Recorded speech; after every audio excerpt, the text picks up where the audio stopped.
तो दोस्तों हमने शुरू किया था सेकंड ग्रेड अध्यापक भर्ती परीक्षा यानी कि वरिष्ठ अध्यापक भर्ती परीक्षा का पेपर फर्स्ट। और पेपर फर्स्ट में हमने राजस्थान की ज्योग्राफी को शुरू किया था, जो कि हमारा पहला टॉपिक भी था। तो दोस्तों राजस्थान की ज्योग्राफी के अंतर्गत अपने location, extent, relief feature, climate, ये सारा कुछ डिस्कस कर चुके थे। अपना टॉपिक चल रहा था ड्रेनेज यानी कि अपवाह तंत्र। और अपवाह तंत्र के अंतर्गत हमने देखिएगा जो हमारा राजस्थान का अपवाह तंत्र है उसके अंतर्गत हम बात कर रहे थे कि राजस्थान का जो अपवाह तंत्र है 3 भागों में बांटा जाता है, अंतःप्रवाही, अरब सागरीय और बंगाल की खाड़ी की नदियाँ। तो इनमें से अंतःप्रवाही नदियों को अपने पढ़ चुके थे। इस वीडियो में हम डिस्कस करेंगे अरब सागरीय नदियों के विषय में, कौन कौन सी नदियाँ हैं और कौन कौन से क्वेश्चन यहाँ से पूछे जा सकते हैं।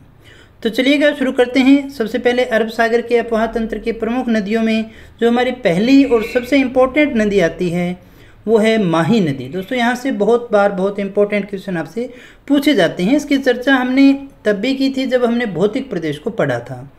जब हम मैदानी प्रदेश पढ़ते हैं तो माही का मैदान, छप्पन का मैदान, कांठल, ये सारा कुछ हम पढ़ते हैं, तब वहाँ पर भी माही का अच्छे से जिक्र हो जाया करता है।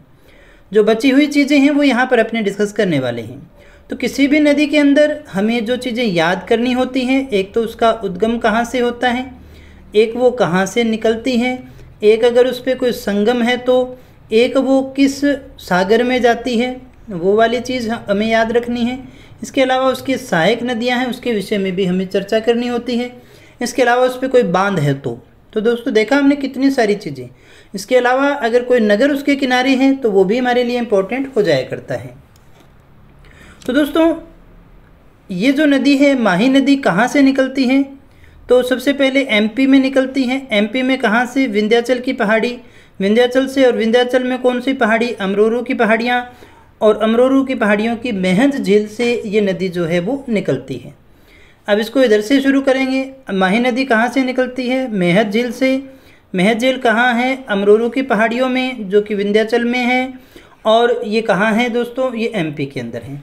संगम का मतलब ये अपना जल कहाँ डालती है, तो ये अपना जल डालती है खंबात की खाड़ी में, जो कि अरब सागर का पार्ट है। तो हमें ये याद रखना है अच्छे से। माही नदी का उद्गम एमपी से होता है, राजस्थान से माही नदी का उद्गम नहीं होता है। और न ही यहाँ पर वो अपना जल किसी के अंदर डाल रही है, अंतःप्रवाह की है नहीं, राजस्थान में बहती है, एंट्री करती है और वापस चली जाती है। बहुत अच्छे बहुत इंपॉर्टेंट क्वेश्चन यहाँ से बनते हैं। तो पहली बात, कहाँ से आती है इसका उद्गम? एमपी से होता है, मेहंद झील से होता है, अमरोरू की पहाड़ियों से होता है, विंध्याचल पर्वतमाला से होता है। संगम यानी अपना जल कहाँ डालती है, तो ये अपना जल जो है वो खंबात की खाड़ी में डालती है। अब इसकी लंबाई की बात करें तो इसकी लंबाई है 576 किलोमीटर। कुल लंबाई कितनी है? 576। और राजस्थान में 171 रह गई। तो यानी राजस्थान में इसका जो भाग है वो बहुत ही कम है, बहुत ज़्यादा भाग या बहुत हिस्सा इसमें नहीं आता है। फिर हम बात करें किन किन राज्यों से गुजरती है, तो ये एमपी से गुजरती है, ये राजस्थान से गुजरती है और ये गुजरात से गुजरती है, क्योंकि गुजरात के बाद में ये खंबात की खाड़ी में अपना जल डाल देती है। मध्य प्रदेश से आती है, राजस्थान से होती हुई गुजरात में चली जाती है। अब इसके उपनाम यहाँ से आपसे क्वेश्चन पूछा जा सकता है। इसका उपनाम है वागड़ की गंगा। कहाँ की गंगा? वागड़ की गंगा। दूसरी गंगा यानी आदिवासियों की गंगा, तो कौन सी होगी? आदिवासी इस बेल्ट में ज़्यादा है, डूंगरपुर बांसवाड़ा में वैसे भी। राजस्थान की स्वर्ण रेखा भी हम इसे कहते हैं और हम इसे कांठल की गंगा भी कहते हैं। तो गंगा नाम जहाँ पर आए, विशेषतः वागड़ की गंगा कहें, आदिवासियों की गंगा कहें, कांठल की गंगा कहें, तो माही नदी आंसर होगा। और राजस्थान की स्वर्ण रेखा की बात करें तो भी कौन सी नदी होगी? तो भी वो माही नदी ही होगी दोस्तों।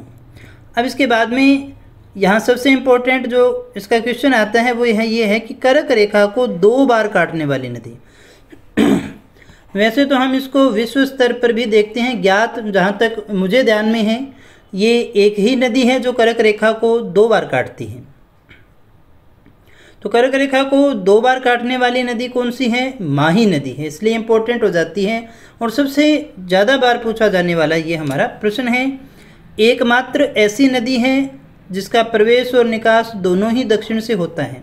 जैसे ये हमारे राजस्थान का बिल्कुल नीचे वाला हिस्सा रह गया डूंगरपुर बांसवाड़ा, ये एमपी से इस तरह से आती है, डूंगरपुर बांसवाड़ा की सीमा बनाती हुई ये वापस खमात की खाड़ी में विलुप्त हो जाती है। तो ये देखिएगा दक्षिण से आई और यहाँ थोड़ी बहुत सैर इसने की और वापस दक्षिण में ही लौट गई। तो ये एक ही ऐसी नदी है राजस्थान की जिसका प्रवेश दक्षिण से होता है और दक्षिण में ही वापस लौट जाती है।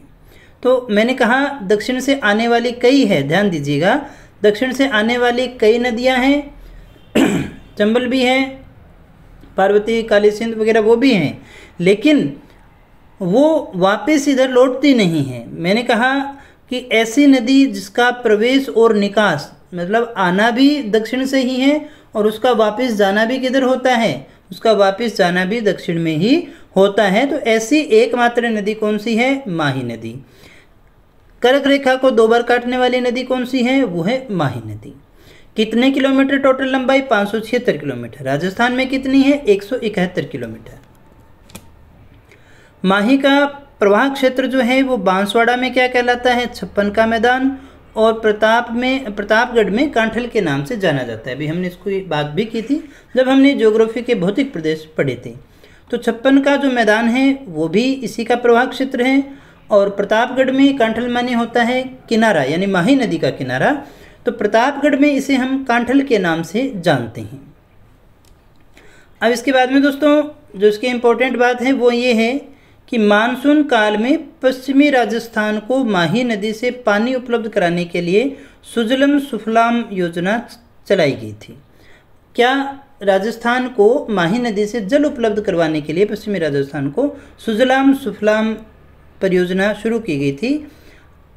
इस का उद्गम जो होता है वो विंध्याचल मध्य प्रदेश के धार जिले के सरदार शहर में स्थित अमरोरू की पहाड़ियों से होता है। हम किसकी बात कर रहे हैं, हम नदी की ही बात कर रहे हैं। ये अपनी वैसे तो डिस्कशन पहले हो चुका है।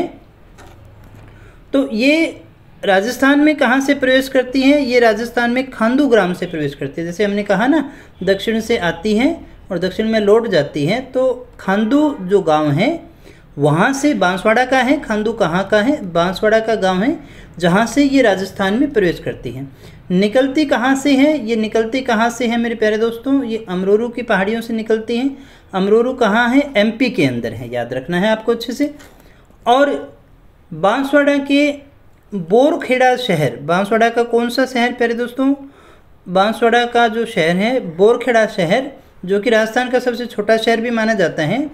यहाँ माही नदी पर आदिवासी क्षेत्र की सबसे बड़ी परियोजना माही बजाज सागर परियोजना शुरू की गई है। इसको ध्यान से समझिएगा, एक बार फिर से हम इसकी बात करते हैं। हम किसकी बात कर रहे हैं, हम माही बजाज सागर परियोजना की बात कर रहे हैं। माही बजाज सागर परियोजना। अब पहली बात कौन सी नदी पर है, नाम इसमें ही आ गया, माही नदी पर है। कहाँ है ये बोरखेड़ा में। कहाँ है, बोरखेड़ा बांसवाड़ा का है बोरखेड़ा। जहाँ बोरखेड़ा कौन सा शहर है, राजस्थान का सबसे छोटा शहर मानते हैं इसको। तो माही नदी पर बनी हुई है और ये आदिवासी क्षेत्र की सबसे बड़ी परियोजना है।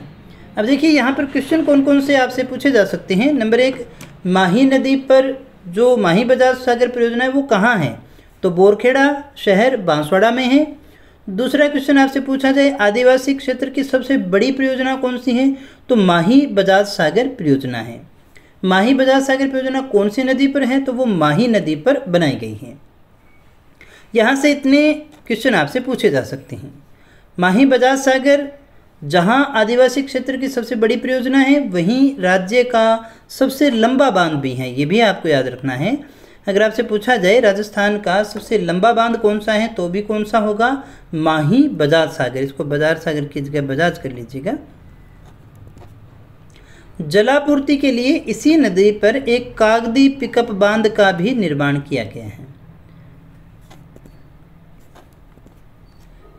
अब हमने कहा कि ये माही बजाज सागर जो बांध बनता है, परियोजना बनती है, उसके बाद में ये जो नदी है वो डूंगरपुर में बहती है, फिर गुजरात में बहती है, और गुजरात में बहने के बाद केम्बे की खाड़ी से होते हुए ये खंबात की खाड़ी में गिर जाती है। ये डिस्कशन हमने कर लिया था किसका जो संगम है वो कहाँ होता है, खंबात की खाड़ी में होता है, अरब सागर की तरफ हुआ करता है दोस्तों। अब देखिएगा जब ये गुजरात में जाती है तो इस पर एक और बांध बना हुआ है, बहुत इंपॉर्टेंट है, बहुत बार परीक्षा में पूछा जाता है। कडाना बांध है। कौन सा बांध है? कडाना बांध है, जो कि गुजरात में है। आपसे ये पूछा जाता है कडाना बांध कहाँ है, तो कडाना बांध कहाँ है? गुजरात में है, माही नदी पर बना हुआ बांध है। माही नदी पर अभी हमने 2 परियोजनाएं, 2 बांध देखी।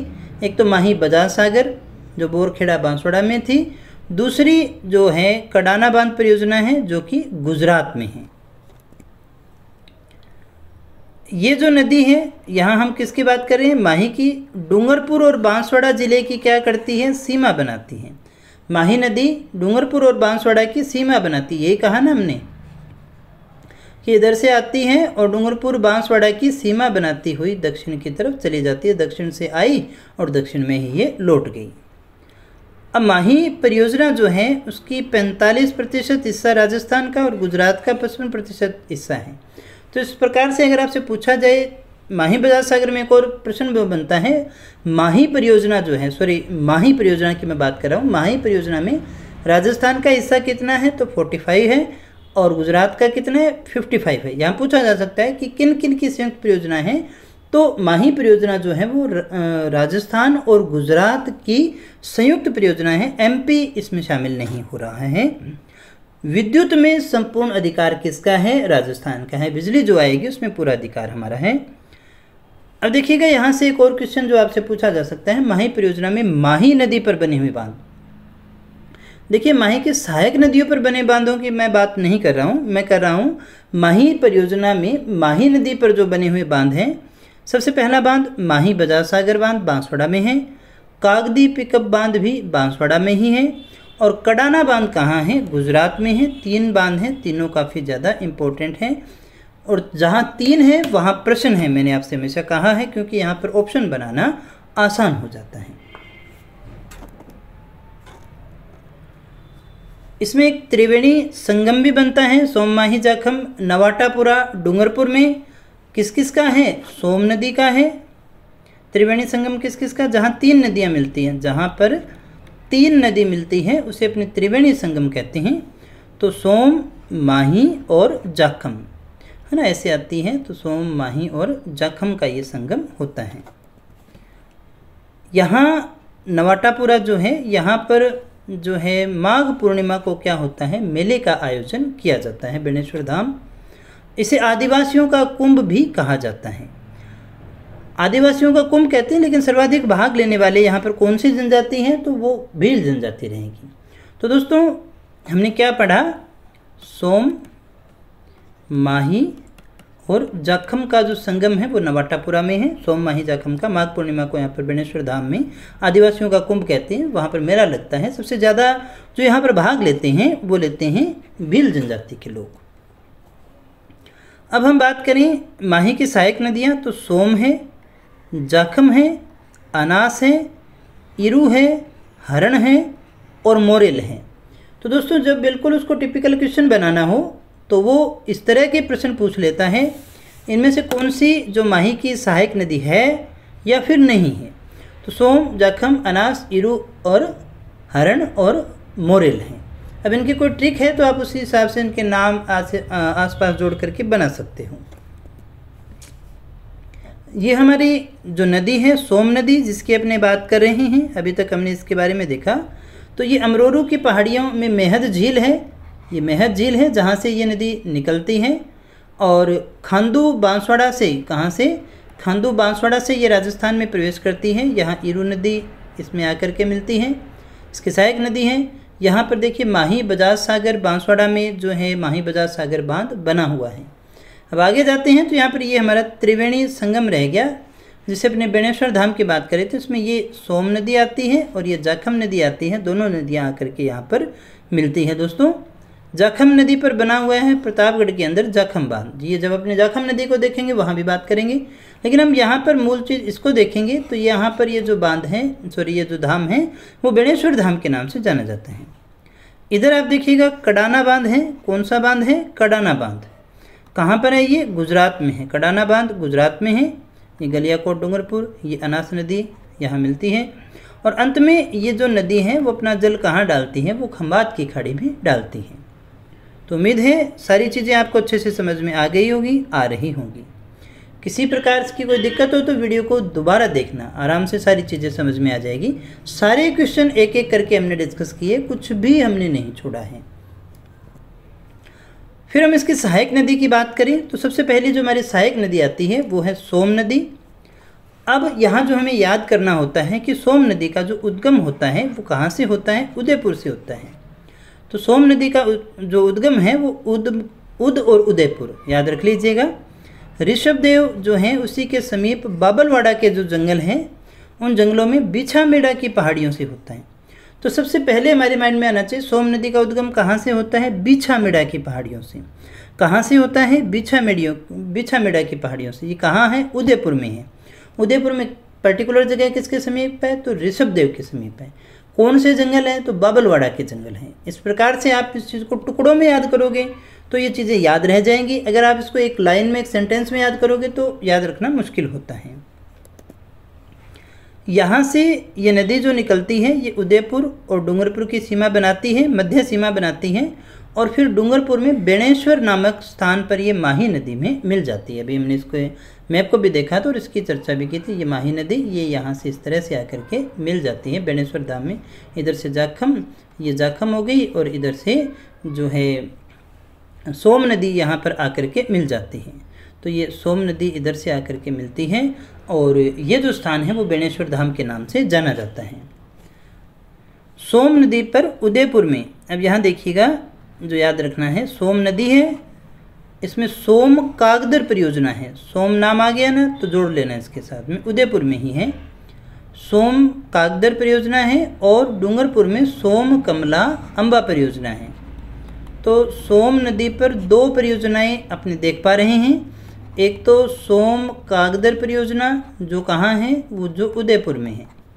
दूसरी सोम है और कमला जी हैं और अम्बा जी हैं। सोम कमला अम्बा परियोजना ये कहाँ है, ये डूंगरपुर में है। तो ये दो परियोजना आप यहाँ पर अच्छे से देख सकते हैं। तो देखिएगा सोम नदी में हमें क्या क्या याद करना है। सबसे पहली बात कि ये नदी कहाँ से निकलती है, तो बिछामेड़ा की पहाड़ियों से निकलती है। बिछामेड़ा की पहाड़ियाँ कहाँ हैं, उदयपुर में ऋषभदेव के समीप है, वहाँ से ये नदी निकलती है। किधर बहती है, उदयपुर डूंगरपुर की सीमा बनाती है और डूंगरपुर में बेणेश्वर धाम में जाकर के ये माही नदी में मिल जाती है। तो इसका मतलब ये माही की सहायक नदी है दोस्तों। इस पर दो बांध बने हैं, एक सोम कागदर परियोजना और दूसरा सोम कमला अम्बा परियोजना बना हुआ है। इसके बाद दोस्तों हम बात करते हैं जाखम नदी की। तो जाखम नदी, सबसे पहला क्वेश्चन हमारा यही बनता है कहाँ से निकलती है, तो ये छोटी सादड़ी से निकलती है। कहाँ से निकलती है, छोटी सादड़ी, प्रतापगढ़ में है छोटी सादड़ी। और छोटी सादड़ी के अंदर ये जो है भंवर माता की पहाड़ियाँ हैं, वहाँ से इसका उद्गम होता है जाखम नदी का। प्रतापगढ़ के जाखमिया गांव में इस पर जाखम बांध बना हुआ है। नाम भी देखिएगा, जाखम, जाखम और जाखम नदी। प्रतापगढ़ में जाखमिया गांव में इस पर जाखम बांध बना हुआ है। अभी हमने चर्चा भी की थी इसके पीछे। इस बांध का जो निर्माण है टीएसपी यानी कि जनजातीय उपयोजना कार्यक्रम के अंतर्गत किया गया है।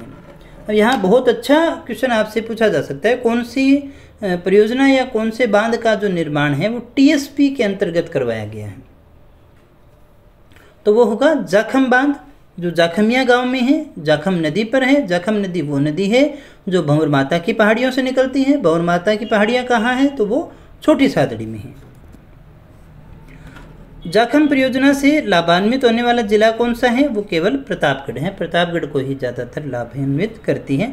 जाखम परियोजना की बात कर रहा हूँ मैं। और इसकी जो विशेषता है वो सबसे बड़ी विशेषता ये है कि जैसे पीछे वाला बांध सबसे लंबा बांध था, तो ये जो है सबसे ऊंचा बांध है। हाइट के हिसाब से इसकी हाइट बहुत ज़्यादा है, 81 मीटर है दोस्तों। इसके बाद में हमारे पास में एक और नदी आती है अरब सागर की, वो है पश्चिमी बनास। पश्चिमी बनास जो नदी है वो कहाँ से निकलती है, वो सिरोही से निकलती है। कहाँ से, नया सावरा गांव है एक, वहाँ से ये नदी निकलती है। और इसका जो संगम होता है वो लिटिल कच्छ के रण में हो जाता है। इसका अपवाह क्षेत्र सिरोही में ही है, ज़्यादा बड़ा है नहीं। इसकी सहायक नदियाँ हैं सुकली, सीपू और कुकड़ी। बस यहाँ पर ज़्यादा से ज़्यादा पूछा जा सकता है पश्चिमी बनास में या तो नया सावरा गांव है, कहाँ से निकलती है, कहाँ अपना जल डालती है, अपवाह क्षेत्र है, सारी चीज़ें हमने डिस्कस कर ली हैं। उसके बाद में जो हमारी नदी आती है वो है साबरमती नदी। तो साबरमती नदी का उद्गम, सबसे पहले यही क्वेश्चन तो उठता है कि साबरमती का उद्गम जो है वो कहाँ से होता है। तो पदराना की पहाड़ियों से साबरमती नदी का उद्गम होता है जो कि उदयपुर में है। दूसरी बात, संगम कौन सा है इसका? खंबात की खाड़ी में। कहाँ अपना जल डालती है? ये खंबात की खाड़ी में अपना जल डालती है। 416 किलोमीटर इसकी कुल लंबाई है, लेकिन राजस्थान में ये केवल 45 किलोमीटर है। निकलती राजस्थान से है, ध्यान दीजिएगा, निकलती राजस्थान से है, लेकिन अपना जल जो है वो राजस्थान में नहीं रखती, खंबात की खाड़ी में जाकर के डाल आती है। इसका अपवाह क्षेत्र जो हो गया उदयपुर और डूंगरपुर का जो उत्तरी भाग है वो इसमें शामिल है। इसकी सहायक नदियाँ काफ़ी हैं, बेतवा है, सेई है, हथमती, मेशवा, मानसी, माचम और वाकल। इनको भी पढ़ा जा सकता है, लेकिन मुझे नहीं लगता कि इतनी गहराई में जाने की आवश्यकता होगी, क्योंकि आपको पढ़ने के लिए बहुत सारी चीज़ें होती हैं। तो थोड़ा सा सिलेक्टिव रहोगे तो थोड़ी सी आसानी रहती है, पेपर पास करना ईजी हो जाता है। सारी चीज़ें याद करने की नहीं होती, थोड़ा सबसे पहले हमें एक तौर से सारा सिलेबस एक बार याद होना चाहिए, यानी बड़ी बड़ी चीज़ें हमें याद होनी हो। फिर हम दूसरे स्टेज में आते हैं, बची हुई चीज़ों को पढ़ते हैं। उसके बाद में तो आपका एक्स्ट्रा ज्ञान है वो आप कितना भी ले सकते हैं ना, तब आप एक एक नदी को पढ़ भी सकते हैं। तो दोस्तों आज के लिए इतना ही।